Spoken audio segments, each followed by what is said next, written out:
Gue Arya. Berantem udah jadi hobi gue sejak lama.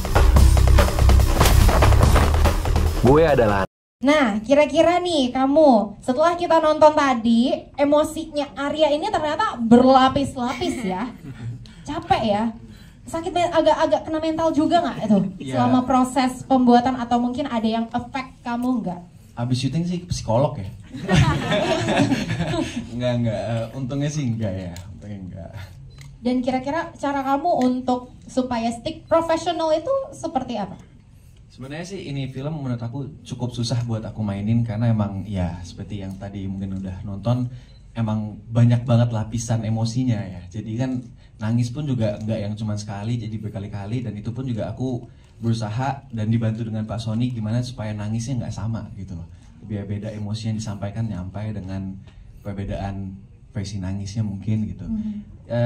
Saking susahnya bahkan aku sampai berusaha untuk dengerin musik sebelum adegan itu sih paling ya, karena emang cukup berat untuk dilakuin adegan-adegan yang ada di film ini sih. Biar nge-trigger ya, biar aku nangis jadi dengerin lagu. Biasa lagu apa yang didengerin buat ngebantu biar nangis? Kayak jangan gitu tahu kali. Apa ya, tuh? malah jadi tahu masalah problematik aku sendiri kali itu. Tapi rasanya di Anak Kolong ini kamu menjadi tentara. Gimana rasanya? Apa kira-kira setelah film ini kamu pengen jadi tentara beneran? Spill dong Jun. Kalau itu sih omongin aja. Dibilang tuh spill. Untuk jadi tentara sih kayaknya nanti dulu deh ya, nanti dulu ya. Karena emang jadi tentara itu emang agak tough banget sih, aku ngeliat langsung di markas militer gimana mereka, dan baju mereka itu ternyata panas banget loh baju mereka, dan aku salut banget mereka bisa olahraga dengan baju tentara itu. Karena aku ada ngelakuin beberapa adegan pakai baju tentara, bahkan untuk ngeluarin emosi saking panasnya jadi susah gitu. Itu bajunya panas banget dan ketat. Jadi saat ini benar-benar masih grateful jadi seorang aktor gitu ya, aktor ternama, dicintai oleh masyarakat Indonesia. Amin. Apalagi di film Anak Kolong ini gitu ya. Tadi saya dengar bahkan bisik-bisik, ih ternyata senyumnya Junior Robert ini manis sekali gitu ya. Tadi waktu adegan-adegan ending gitu ya, saat tersenyum ke sahabat-sahabatnya. Anak kolong atau anak seorang tentara. Dan gue diharapkan menjadi penerus bokap gue. Arya, aku nebeng boleh nggak? Maaf, aku nggak pernah boncengin. Robert sama Antonio Blanco. Antonio Blanco Roberts. Antonio Blanco Robert, betul. Mereka tuh Officially jadi keluarga Roberts ya? Iya, mereka tuh udah kayak trimasketeris gitu loh, bertiga. Terus kayak akunya, triplets? Ya, triplets akunya yang kena mulu, dibully mulu. Oh, jadi dibully terus? Bullynya bercanda ya, tadi kayak, oh syutingnya bully semua sih ya. Bully bercanda. Bulinya bully sayang kok, bully sayang. Gimana contohin dong bully sayang gimana? Nanti ya. Kayak gitu.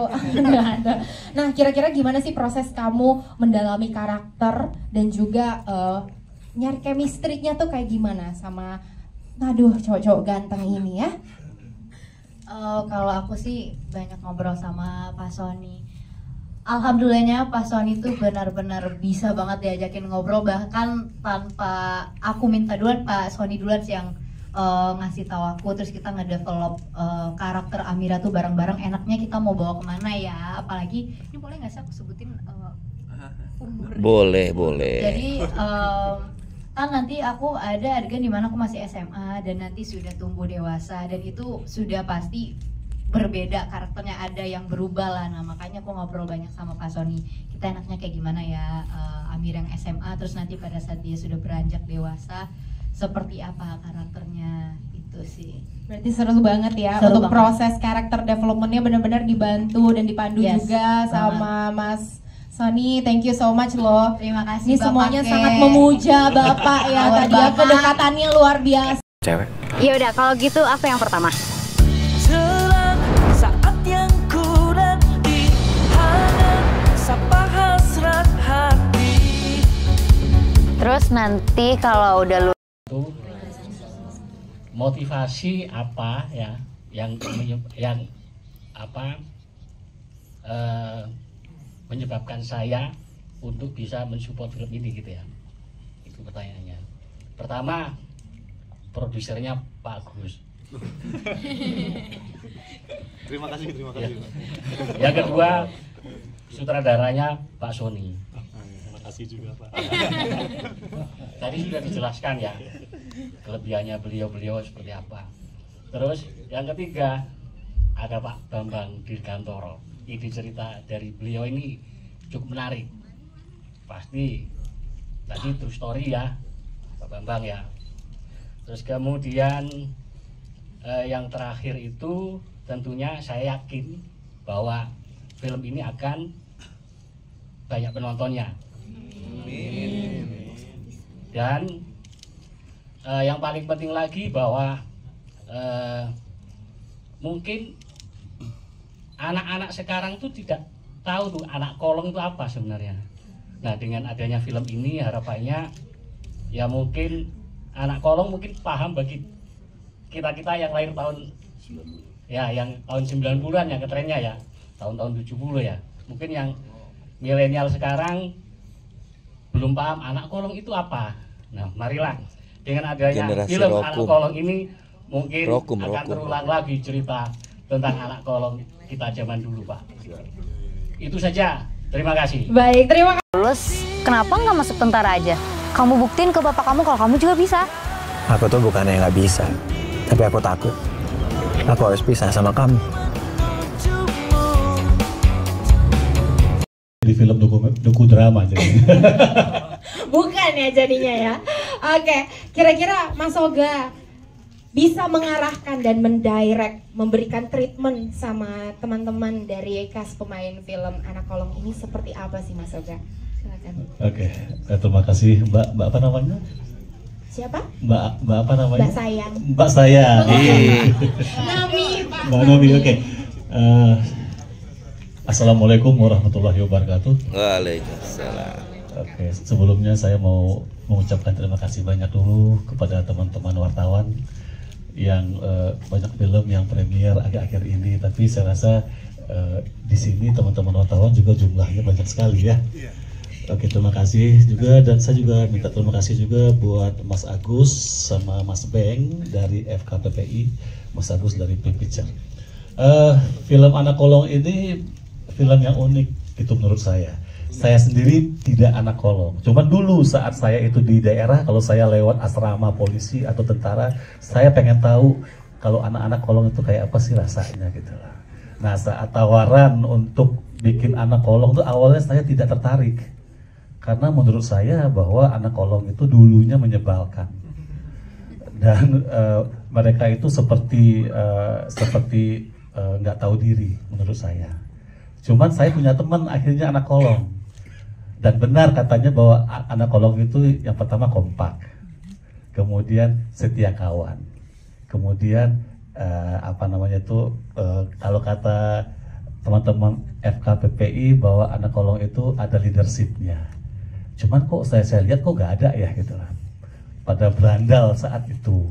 Cuman akhirnya ternyata yang berandal itu bukan hanya anak kolong, tapi teman-teman saya lain juga berandal sebetulnya. Saat film Anak Kolong ini dibikin, mau diarahkan kemana. Cuman karena saya itu memang pembuat, mungkin film-film saya sebelumnya juga berkisah tentang cinta kasih, seperti Hafalan Sholat Delisa, Bidadari dari Surga. Itu film-film yang cinta kepada keluarga. Kemudian ada juga film-film yang mengenai cinta kepada cinta asmara. Cuman Anak Kolong ini adalah film yang bertemakan cinta yang paling lengkap yang saya bikin gitu. Yang pertama, boleh tepuk tangan dulu. Okay. Bukan hanya cinta kepada sahabat, kemudian cinta kepada pujaan hati, kemudian cinta kepada keluarga, tapi disempurnakan dengan cinta pada negara. Udah nonton, mungkin kalau saya jabarkan kasarnya berat, tapi film ini kita sepakat untuk bikin film yang renyah gitu loh. Untuk pemain memang tidak harus anak kolong beneran. Dan kebetulan saya ini buah dari omongan saya sama si Juju nih. Waktu kita habis syuting di Jepang, saya ngobrol sama dia. Saya ngobrol sama dia tentang seorang bapak. Masih ingat di bawah gazebo waktu itu. Dan saya itu senang bikin film tentang bapak, tentang saudara, tentang ibu gitu ya, tentang sahabat. Dan saya ngobrol sama Jujun, nanti kita bikin film tentang seorang bapak. Makanya pas Anak Kolong ini dipaksa diserbu oleh Mas Agus, saya telepon Jujun, mana janji lo dulu, ingat gak gitu. Nah, saya juga memikirkan bahwa Jujun memang wakil dari anak kolong. Loh, anak kolong banyak yang ganteng kok, bener gak? Bener ya. Anak kolong juga ada kok yang putih-putih, bener gak sih? Gitu. Bener, kita udah sempat ke TNI dan banyak putih kan? Nah, gitu. Lebih putih daripada aku. Nah, akhirnya dan kebetulan juga bahwa Junior, Antonio Blanco gitu ya, Aisyah, semua di sini adalah pemain-pemain yang lagi happening, yang susah untuk waktunya, yang cukup tinggi harganya. Tapi karena mereka ini orang-orang yang bekerja pakai hati, karena film ini positif, nggak hanya menakutkan saja atau membawa cinta melayang-layang ke udara, tapi juga cinta yang lebih dalam. Makanya mereka suka konsepnya, akhirnya mereka mau, walaupun waktunya ketat gitu. Ajarku bercinta. Aku Salim. Berantem lagi aja terus. Bolos aja terus. Mau jadi apa kamu? Preman! Selamat sore teman-teman semuanya. Tadi kalau ditanya pertanyaannya ya dipaksa. Wah. Gimana? Gimana itu? Enggak. Gini, Indonesia udah banyak punya film tentang tentara, polisi, dan lain sebagainya. Nah, kita kemarin berdiskusi panjang dengan Mas Bembeng di belakang. Nanti bisa cerita dengan ini cerita. Kita mau tampilin bahwa kita tidak menonjolkan ketentaraan atau polisinya, tapi kita mau mengedepankan cerita tentang romance-nya. Gimana sih kalau anak tentara itu pacaran atau bersahabat seperti apa? Nah, prosesnya seperti itu jadinya. Tapi itu diskusinya tarik ulurnya panjang gitu. Nah, makanya kita sepakat bahwa kita mau mengedepankan ini film drama romance gitu, bukan mengisahkan tentang ada tentara ataupun apa gitu, atau polisi gitu. Jadi dipaksa tadi ya Pak? Dipaksa sama yang di belakang nih kayaknya. Di belakang. Wah, tenang yang di belakang ya. Saya punya pertanyaan juga ini ya. Tapi untuk itu terima kasih banyak Pak Agus sudah menjawab pertanyaan saya. Selanjutnya mungkin Rumah gue memang bukan tempat yang nyaman untuk pulang. Tapi suatu hari nanti gue akan tetap pulang ke sana. Antar aku cari Arya, Lim. Aku khawatir banget. Lo udah